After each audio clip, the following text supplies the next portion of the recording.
So, you know how it is, you want to cut through the noise and get straight to what matters.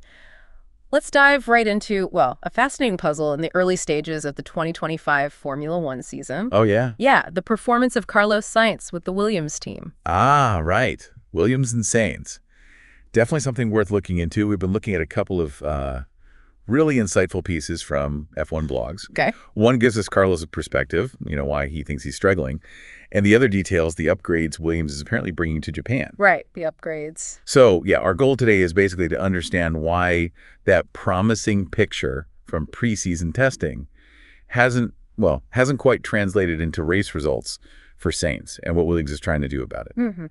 Think back to those tests, Abu Dhabi and Bahrain. There's a real sense, wasn't there, that the new Williams FW47 had potential. Definitely. Lots of positive noise. And Sainz seemed to settle in pretty well initially.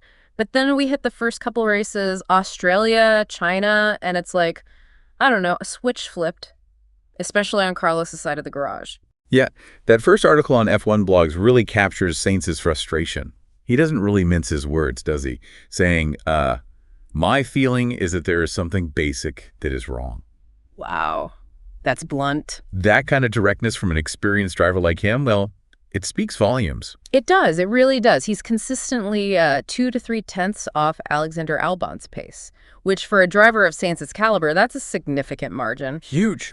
And what's particularly striking is when he talks about the contrast with testing, he said, in all the tests I did, I was fast naturally, and now no matter what I do, you can almost hear his bewilderment, right? Yeah, it's like he's lost that inherent feel for the car completely. Completely gone. And what's fascinating here is how he's pinpointing specific areas. He mentions struggling to get the soft tires to work for him in qualifying, which, is critical. Absolutely critical for track position. Yeah, on Sunday. And he also notes an inconsistency in his race pace. So it's not just a general lack of speed, but a performance that seems to fluctuate. No clear reason. So it's unpredictable for him. Exactly. Could there be something subtle?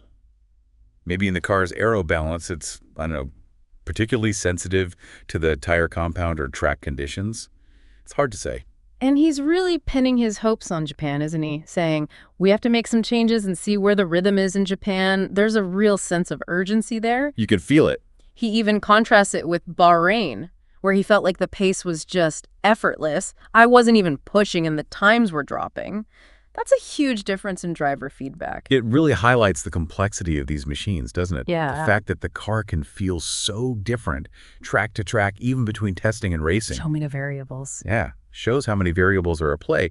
The engineers back in Oxford are probably, drowning in data trying to figure this out. You'd think so. And what makes it even more intriguing is, as that first F1 blogs piece points out, Albon's seemingly more positive experience. Right. While Sainz is clearly searching, Albon sounded, relatively pleased after Shanghai. He's quoted saying, I was so comfortable in the first stint. Yeah, getting close to the cars in front, but the degradation was so small that I couldn't make a difference. It's almost like they're driving two different cars sometimes. It really seems like it. And Albon scoring points in Shanghai, a track not necessarily expected to suit their car, that's significant. Definitely a good result. And he specifically credited the setup changes made after Saturday.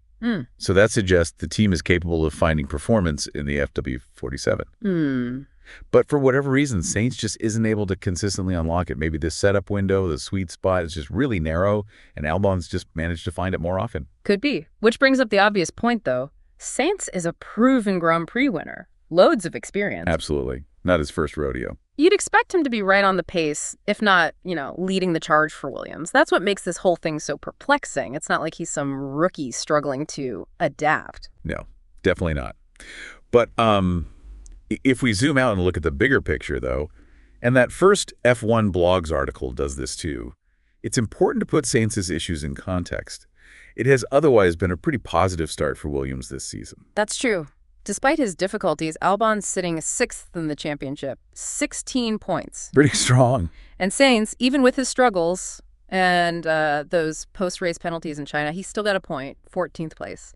But maybe even more telling is Williams' position in the constructors. Yeah, the team standings. They're currently 4th, tied on points with Ferrari, but ahead on countback. That's a big deal for them. Absolutely massive. And the stats really underscore their progress. They've already scored 17 points in just these few races. Just think, that's what they got across the entire 2024 season. Exactly. And in 2023, it took them 14 races to get to that same total. So it's clear the FW47 is a step forward, no doubt about it. Precisely. And that's why Sainz's situation feels like such an outlier, such a strange anomaly. The team's making strides, the car has potential, yet a driver with his record is struggling. It's like there's a fundamental mismatch somewhere. Yeah, something's not clicking. Which leads us nicely to the second piece from F1 Blogs. This one gives us details about those upcoming car updates for Japan. Okay, the upgrades again. It sounds like Williams is actively trying to address this, build on their early success, bringing their first significant upgrades of the year to Suzuka.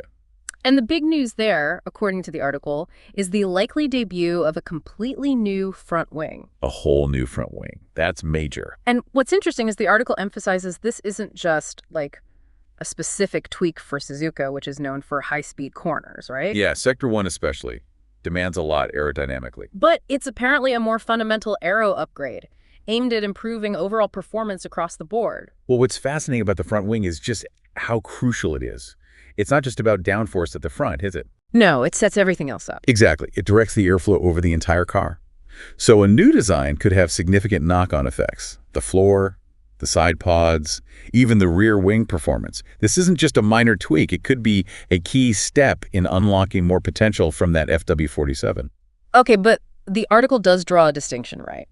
This new front wing program is reportedly separate from the investigation into Sainz's specific issues. That's what it says. Separate tracks, seemingly. However, it does mention the possibility of other changes specifically for his car, though those weren't confirmed when the piece was written. Right, so maybe some bespoke tweaks for him, too.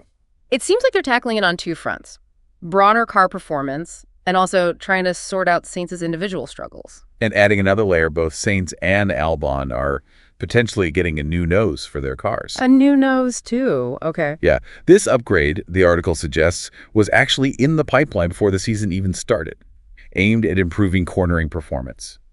So this points to a longer-term development strategy they're now bringing online. Interesting. It's also worth noting, just for, broader context, that F1 Blogs also touched on Ferrari's development plans. Ah, Ferrari. What are they up to? They're apparently accelerating the introduction of their first major upgrade, a new floor. A new floor for Ferrari. Okay. Yeah.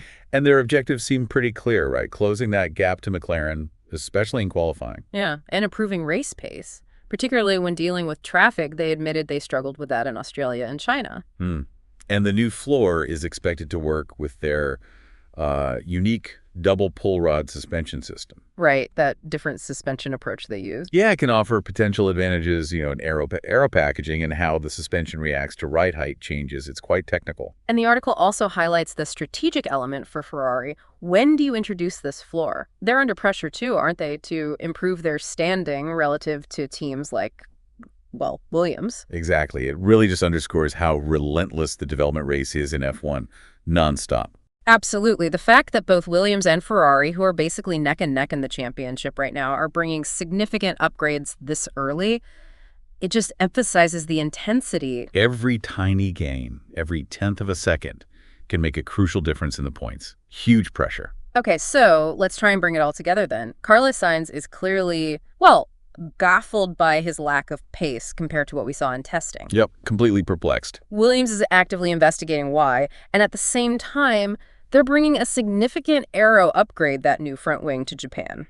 A potential game changer for them. And despite Sainz's challenges, the team's overall performance in 2025 is definitely a clear step forward compared to recent years. Yeah, the trend is positive overall for Williams. Yeah. The big question, I guess, for everyone listening is this. Can Williams actually identify and fix whatever fundamental issue seems to be holding Carlos Sainz back? And will these new upgrades, especially that front wing, be enough to bridge the gap he's experiencing, can allow him to consistently deliver the kind of results we know he's capable of? It really makes you appreciate the incredibly delicate balance in modern Formula One, doesn't it? Between driver feel, the setup, the aero development. It's unbelievably complex. How can a car feel so drastically different with what might seem like minor changes? And the pressure on these teams to constantly innovate, constantly adapt, it's immense. Absolutely huge. Japan is definitely shaping up to be a very, very interesting race to watch in this regard. Lots of storylines converging. Indeed. It just highlights how fine the margins are at this level. We'll be watching closely, that's for sure, to see if Williams can unlock their full potential. And if Sainz can find that speed again. Exactly.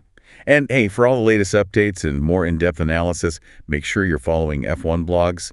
They're really the go-to source for all things Formula One. Definitely. Subscribe to their channel for more deep dives just like this one. It's where you'll get the insights.